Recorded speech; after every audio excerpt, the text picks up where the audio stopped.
এখন হচ্ছে আমরা প্রথমে এখানে যে তিনটা জিনিস ছিল, ডিস্ট্রিবিউটেড ফাইল সিস্টেম, ইয়ার্ন আর হচ্ছে প্রসেসিং ফ্রেমওয়ার্ক, এই তিনটা জিনিস আমরা আলাদা আলাদাভাবে এখন দেখবো।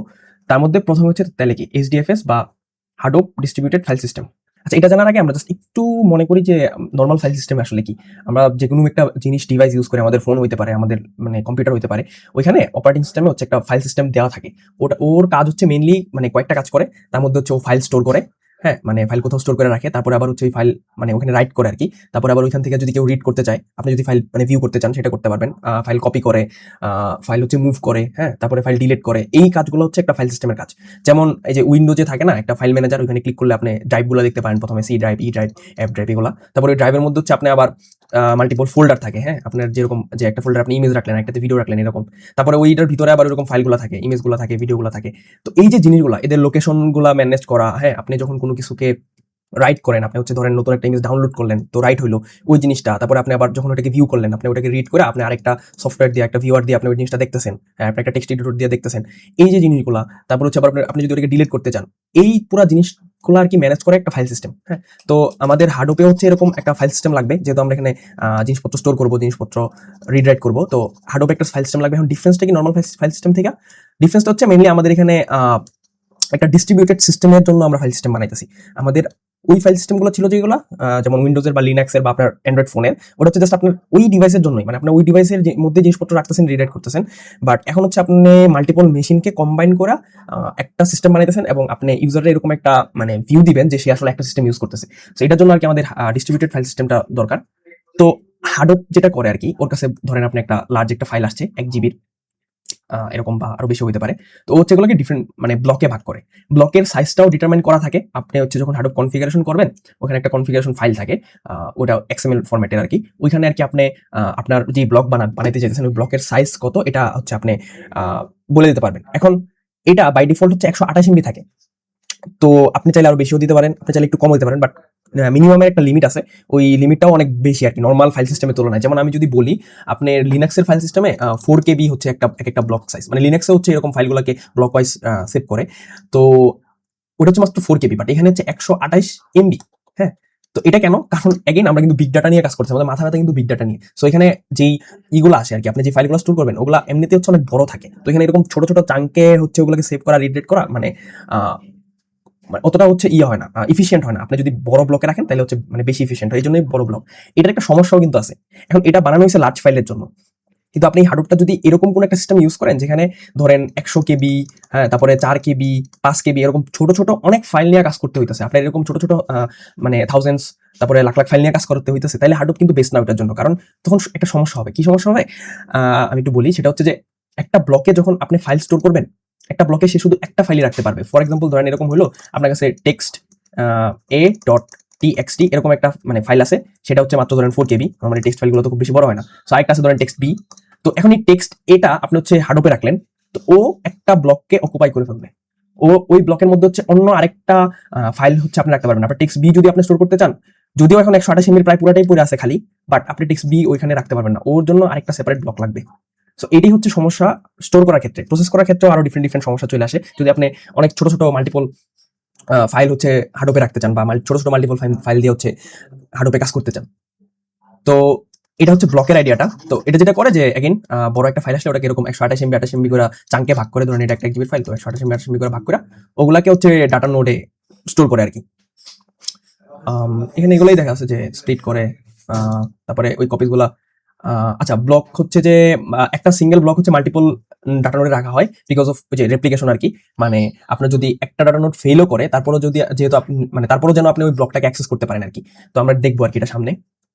আচ্ছা, নেম নোড হচ্ছে মেটা ডাটা স্টোর করে, তো আর ডাটা নোড হচ্ছে অ্যাকচুয়ালি ওই জিনিসটা স্টোর করে, অ্যাকচুয়ালি ওই ফাইলগুলো স্টোর করে। তো মেটা ডাটা কি জিনিস সেটাও আমরা সামনে দেখবো। আচ্ছা, এখানে কয়েকটা টার্মস আছে যেগুলো আর কি আমরা মানে এগুলো নিয়ে কাজ করতে করতে শিখে যাবো। আলাদাভাবে এখানে সময় না ইউজ করলাম। এখন আসি এই ডিস্ট্রিবিউটেড ফাইল সিস্টেম বা এইচডিএফএস এর আরো ডিটেইল একটা আর্কিটেকচারে আর কি।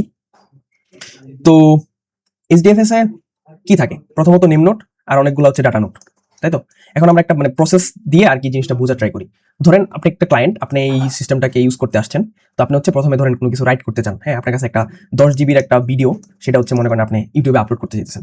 তো ও যেটা করবে ও হচ্ছে প্রথমে নেম নোডের কাছে যাবে যে আমার কাছে এই একটা ফাইল আছে, এটার সাইজ এত, তো আমি হচ্ছে এটাকে স্টোর করতে চাইতেছি এই সিস্টেমের মধ্যে। তখন ও যেটা করবে ও হচ্ছে এই পুরা ফাইলটাকে ব্লক ওয়াইজ ভাগ করবে নেম নোড। তো ব্লক ওয়াইজ ভাগ করে সে হচ্ছে যে এই ডাটা নোডের লোকেশনগুলো ওর কাছে পাঠাবে, যে মানে ক্লায়েন্ট কোন ডাটা নোডে কোন ব্লকটা রাখবে এই জিনিসটা বা এই ম্যাপিংটা বা এই লোকেশনটা হচ্ছে সে ক্লায়েন্টের কাছে পাঠাবে। আচ্ছা সরি, এটা হচ্ছে এইখান থেকে পাঠাবে, মানে এই ডাটা নোডের লোকেশনগুলো আর কি সে পাঠাবে। তারপরে ক্লায়েন্ট যেটা করবে, ক্লায়েন্ট হলো ডিরেক্ট ওই ডাটা নোডে ওই ব্লকটা স্টোর করবে, এবং ডাটা নোড হচ্ছে তাকে একটা অ্যাকনোলেজমেন্ট পাঠাবে যে ওকে স্টোর হয়েছে এরকম। তো এইভাবে আর কি রাইট অপারেশনটা হয়, যে প্রথমে ক্লায়েন্ট হচ্ছে তার ফাইলটা নিয়ে নেম নোডের কাছে যায়, নেম নোডের কাছে বলে যে আমার কাছে এই ফাইলটা আছে, তো নেম নোড আর কি দেখে যে কোন ডাটা নোডে স্টোর মানে স্টোরেজ খালি আছে, তো সে হচ্ছে ওই ডাটা নোডগুলার লোকেশন বা ওই ডাটা নোডগুলোর লোকেশনগুলো ক্লায়েন্টের কাছে পাঠায়। তারপর হচ্ছে যে ক্লায়েন্ট ডিরেক্ট ওই ডাটা নোডে ওই ব্লকগুলো মানে স্টোর করে আর কি। আর নেম নোডের কাছে তাহলে কি স্টোর থাকে, ওর কাছে হচ্ছে ফাইলের নেম, তারপরে ফাইলের পারমিশন, হ্যাঁ, তারপর হচ্ছে যে ব্লক লোকেশন, মানে কোন লোকেশনে হচ্ছে যে এই ব্লকটা স্টোর করা হয়েছে কোন ডাটা নোডের, হ্যাঁ, তারপরে কতগুলো রেপ্লিকাস আছে এই ফাইলটার, এই জিনিসগুলো হচ্ছে নেম নোড স্টোর করে, আর এগুলো হচ্ছে ফাইলের মেটাডাটা, হ্যাঁ।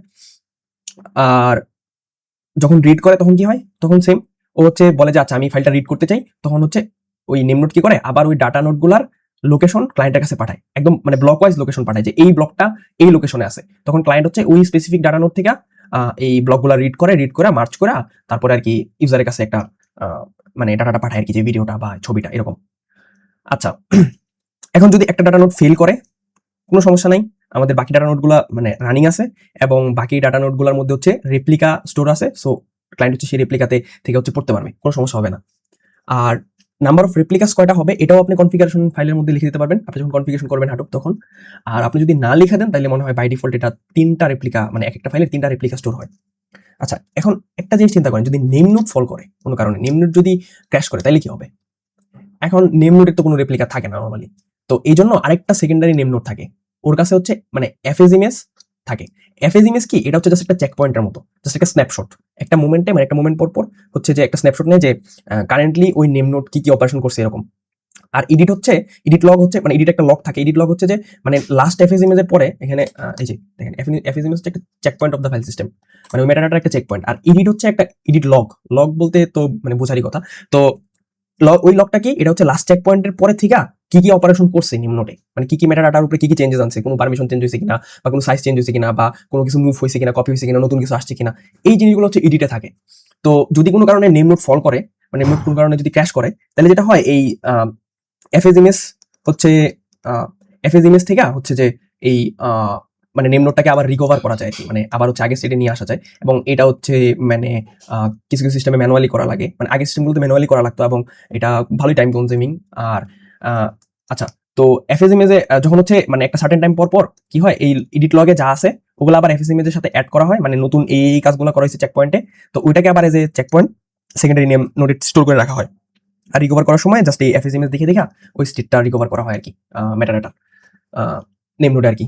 তো মোটামুটি এটা হচ্ছে হাডোপের ফাইল সিস্টেম কেমনে কাজ করে বা এইচডিএফএস এর কাহিনী। তো আমি যদি আবার একটু জাস্ট ব্রিফলি ওভারভিউ করি, প্রথমে হচ্ছে যে সে নেম নোডের কাছে যাবে, এবং নেম নোড হচ্ছে তাকে ব্লক ওয়াইজ লোকেশন দিবে যে তুমি এই ব্লকটা এই লোকেশনে সেভ করবা। আবার যখন রিড করতে যাবে ও হচ্ছে ব্লক ওয়াইজ ওকে লোকেশন দিবে যে এই লোকেশনে, ডাটা নোডের এই লোকেশনে তুমি এই ব্লকটা পাবা, দ্যাটস ইট।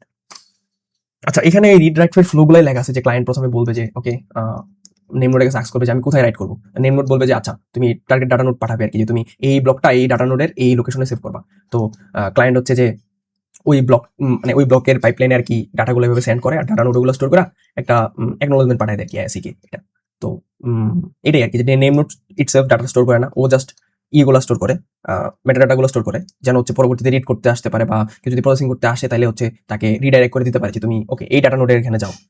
আর জাস্ট এটাই যেগুলো বলছি যে অ্যাকনোলেজমেন্ট পাঠায়। আচ্ছা তারপর হচ্ছে রিড ফ্লোটাও সেম, ক্লায়েন্ট আসে বলে যে ওকে নেম নোডের কাছে বলে যে আমার কাছে এই ফাইলটা আমি তোমার কাছে স্টোর করছিলাম, এখন আমি এটা রিড করতে চাইতেছি, তো এইটার আমাকে ব্লক লোকেশনগুলো দাও, যে আমার যে ব্লকগুলো ছিল ওইগুলো কোন ডাটা নোডের কোন লোকেশনে স্টোর করা আছে, আমাকে ওই ব্লক লোকেশনগুলো দাও। তো এই নেম নোড যেটা করে ও হচ্ছে ওর কাছে তো রেপ্লিকা থাকে মাল্টিপল, তো ও হচ্ছে নিয়ারেস্ট ডাটা নোড দেয়, মানে ক্লায়েন্টের জন্য নিয়ারেস্ট যে ডাটা নোড ওইটা দেয় যেন ফাস্টার রিড হয় আর কি। তো ক্লায়েন্ট ওর কি ওটা রিড করে, ডিরেক্টলি রিড করে। আর এই যে তারপর হচ্ছে ক্লায়েন্ট এগুলোকে কম্বাইন করে একটা সিঙ্গেল ফাইলে কম্বাইন করা, ওটা হচ্ছে ইউজারকে দেখায় আর কি। আচ্ছা এগুলাই জাস্ট জেনারেল কথাবার্তা যেগুলো বারবার বারবার বলা হয়ে গেছে অলরেডি, যে ডাটা নোড যদি একটা ফেল করে তাহলে অন্যান্য রেপ্লিকা থেকে সে পড়তে পারবে, রিলায়েবিলিটি কিভাবে হচ্ছে সে অ্যাচিভ করে, থ্রুপুট কিভাবে অ্যাচিভ করে, এগুলো। আচ্ছা, এখানে আরেকটা জিনিস ডিস্ট্রিবিউটেড ফাইল সিস্টেমে খুব ইম্পর্টেন্ট, সেটা হচ্ছে র্যাক অ্যাওয়ারনেস। তো আচ্ছা, র্যাক অ্যাওয়ারনেস কি, এটার আগে একটু আমরা এটা দেখি যে নর্মালি র্যাক বলতে আসলে কি বোঝায়। র্যাক হচ্ছে এই যে এই পুরো জিনিসটা হচ্ছে একটা র্যাক, মানে একটা র্যাকের মধ্যে এরকম মাল্টিপল নোড থাকে, এগুলো হচ্ছে একটা নোড, এই যে এগুলো একটা একটা নোড। তো একটা র্যাকের মধ্যে মাল্টিপল নোড থাকে, তারা হচ্ছে কিছু জিনিস শেয়ার করে, যেমন সবগুলো নোড হচ্ছে একটা সিঙ্গেল সুইচ শেয়ার করে, তারপর হচ্ছে ওরা অনেক সময় হচ্ছে একটা সিঙ্গেল পাওয়ার সাপ্লাই শেয়ার করে, একটা সিঙ্গেল পাওয়ার সাপ্লাই থেকে সবগুলোকে পাওয়ার দেওয়া হয় এরকম। তো এটা হচ্ছে একটা মানে একটা র্যাকের মধ্যে এরকম মাল্টিপল নোড থাকে আর কি নর্মালি।